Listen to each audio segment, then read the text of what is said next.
I am continuing in my reading. What I'm doing in this series is to read through the entire standard works of the Church of Jesus Christ of Latter-day Saints. This consists of the Bible, the Book of Mormon, the Doctrine and Covenants, and the Pearl of Great Price. I am continuing reading in a chronological order, according to event, not according to publication or volume, so I'm skipping around a bit as I move along.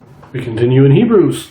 This really is a treatise on how Christ fulfilled the Old Testament, how his sacrifice is greater than the performances of the law of Moses, and how his resurrection has raised him above all else and made it possible for him to raise everybody else. It's a wonderful book, wonderful epistle. We've also had some indications that it has multiple authors, so that's an interesting little thing. We now pick it up in chapter 8. In this video, we have a Joseph Smith translation. Now, what the Joseph Smith translation is, this is a translation or correction done by Joseph Smith to restore those passages that have been lost or corrupted over the years. Hebrews chapter 8. Now, of the things which we have spoken, this is the sum. We have such an high priest who is set on the right hand of the throne of the majesty in the heavens, a minister of the sanctuary and of the true tabernacle, which the Lord pitched and not man. For every high priest is ordained to offer gifts and sacrifices, wherefore it is of necessity that this man have somewhat also to offer. For if he were on earth, he should not be a priest, seeing that there are priests that offer gifts according to the law, who serve unto the example and shadow of heavenly things, as Moses was admonished of God when he was about to make the tabernacle. For see, saith he, that thou make all things according to the pattern shewed to thee in the mount. But now hath he obtained a more excellent ministry, by how much also he is the mediator of a better covenant, which was established upon better promises. For if that first covenant had been faultless, then should no place have been sought for the second. For finding fault with them, he saith, Behold, the days come, saith the Lord, when I will make a new covenant with the house of Israel and with the house of Judah, not according to the covenant that I made with their fathers in the day when I took them by the hand to lead them out of the land of Egypt, because they continued not in my covenant, and I regarded them not, saith the Lord. For this is the covenant that I will make with the house of Israel after those days, saith the Lord. I will put my laws into their mind, and write them in their hearts, and I will be to them a God, and they shall be to me a people. And they shall not teach every man his neighbor, and every man his brother, saying, Know the Lord. For all shall know me, from the least to the greatest.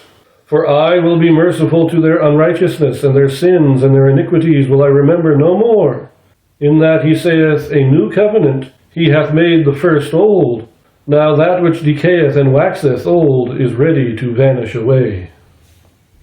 This is the sum of it. In other words, this is everything that we've been writing up to this point is really summed up in this. This is the culmination of what we're saying. And that is that Christ is a high priest in heaven. He's not a high priest after the order of the priests of the law of Moses, because the law of Moses is an old covenant. And he promised to send a new covenant. He gives us this quote, and honestly, I can't remember exactly. It's a very familiar quote. It may be Jeremiah, maybe Isaiah, I can't remember, but it is definitely a quote from somewhere in the Old Testament. I'll have to look that up. But God promised a new covenant. See, at the time that they came out of Egypt, God offered them the higher law, but because of unbelief, he removed the Melchizedek priesthood from among them and added the law of carnal commandments that was overseen by the Aaronic priesthood. But he promised that a new covenant would be made in which the original covenant would be restored. And they quote this prophecy saying, Look, Christ came to fulfill what God had promised would happen. Once the new covenant is brought in, the old covenant is no longer effective, it is no longer in effect. Going back to what Christ said about putting new wine into old bottles and all that. Once the new covenant is brought in, and this isn't a new covenant that should be a surprise, because the prophets have prophesied that God would establish this new covenant. And when he did, the old covenant is done away. So forget the law of Moses, forget the old covenant, and live in the new. That's the message. But now we do need to look at the Joseph Smith translation. There are a couple here. Verses 4 and 5. Now 5 is a very minor change, so let's first look at 4. This is rewritten, so it now says in the Joseph Smith translation, "Therefore, while he was on the earth, he offered for a sacrifice his own life for the sins of the people. Now every priest under the law must needs offer gifts or sacrifices according to the law." Makes a lot more sense than the King James saying he was not a priest, or he wouldn't be a priest on the earth. While he was in life, all true priests make offerings and sacrifices.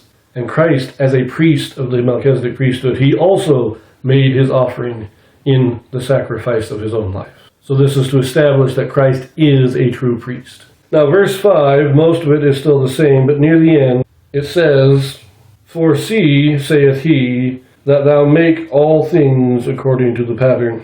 And we just take that word "that" out. So see, saith he, thou make all things according to the pattern. So in verse 5, that's a minor grammatical correction. I'm not even sure if it was necessary. It's more like an update. I don't think either one is necessarily grammatically incorrect, but the correction does make it better.